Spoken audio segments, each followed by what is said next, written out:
All right, music fans, welcome back. Harmless Dave here, talking real music in real time for real people just like you, just like me. Sammy Hagar does this interview with KLOS Radio. And I believe it was Van Halen News Desk. They put a headline out.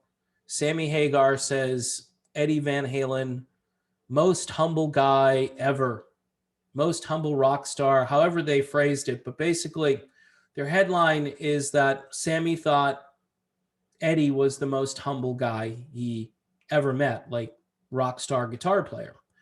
This was relating back to the early days when Sammy was a solo artist and when Van Halen was hitting it big. And Sammy tells this story about how Eddie came by to see Sammy when he was hanging out in his trailer and he was sick. And,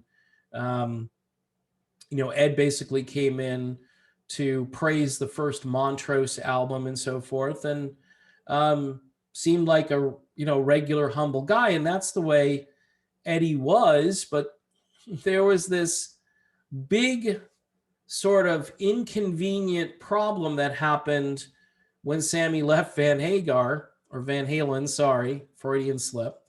And then in 2004, that reunion tour where they basically said that, look, Michael Anthony, he's going to have to take a pay cut and give over all his rights to the Van Halen trademark and so forth. I mean, what the heck is that all about, right? So Sammy did this video, and I talk a lot. The video's got like 850,000 views on it. It's called In Defense of Mikey, where Sammy drops an F-bomb. He drops an A-bomb. He drops some things on there about Ed and calls him a liar and so forth. Obviously, things weren't good. And I understand, Eddie passing away, and people kind of want to whitewash the difficulties that these guys had, including Sammy to some degree. And I understand it's awkward. It's uncomfortable now. I think a better way to approach it would be, look, he and I had some disagreements along the way. I didn't agree with him, especially when he was talking about Michael Anthony. I mean, if you're going to go out there and do this 2-minute rant, and by the way, that video is still up. You can go watch it. You could take the video down or ask people who put the video out to take it down. Maybe you still want it out there so people can kind of know that things weren't good for a long time and that Michael Anthony was mistreated. Like I said in a video the other day, it's just tragic that Michael Anthony and Eddie Van Halen never made amends for whatever it was that Ed had issues with. If it was his bass playing or his personality, I don't know. It's weird. But all of this sort of happy revisionist stuff that's coming along now isn't telling the full story. When they write the rock history books, and maybe they will, maybe they won't, because rock is dying a slow, painful death, right? So people won't really care about it. In 20 or 30 years, people will be talking about EDM or computer-generated AI music or whatever it is.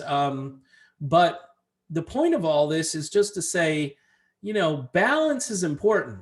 It's a Van Halen album too, but balance is important. Yes, back in the early days, you guys had a different relationship, and Ed was very humble to many of the people he met. But for some reason, in Van Halen world, and I don't know if it was because of the substance abuse, that could be an excuse, and it's a legitimate excuse. But you have to put everything in context, or people think, oh, Sammy Hagar, he always had this great relationship with Eddie Van Halen. It's just amazing. He didn't. And I think people who follow this for a number of years understand that. I understand that, the VH News Desk and various sources, they have to put out, positive material. Otherwise, it wouldn't be like Van Halen Central. If you were putting out all this negativity, then a lot of fans would get upset with that. But I think people can handle the truth. And I think Sammy is a guy who's typically always been about the truth and being blunt.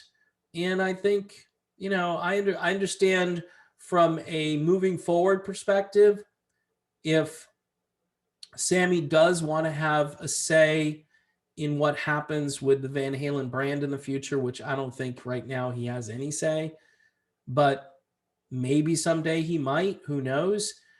He probably wants to be on good terms and put out the best stuff when it comes to Ed. And I don't blame him there. This is a real tricky topic, and I don't want to make it sound like I'm encouraging people to dig through all of the dirt that happened.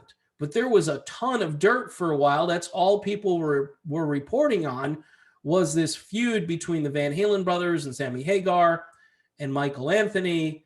And then Eddie passes, and now none of that stuff actually happened, even though it did happen. And look, I'd rather have Ed still here and have them still feuding. That would be better, because maybe they could, finally get over all the feuding and get back together again. So moral of the story is, be truthful, though, when you're doing an interview, and say something like, later on, things wouldn't go as smoothly. Things got a little bit rocky. And obviously, if you're writing headlines, I guess you can cherry pick what you want out of an article and then make it into a headline. But for rock fans who were there, who know that that was a real bad and difficult situation, especially after the 2004 tour, you really can't fool us. We kind of know that the humility that you're talking about wasn't there at that moment, and there were reasons for that. But maybe a tell-all book is needed. Maybe the actual truth as to what happened behind the scenes. I think that would be a way to at least educate folks, and then put some closure on the end of it. Say it's sad we didn't get to tour one more time, or it's sad that Michael and Ed never made up for whatever it was that Ed was mad about, and then move on from there.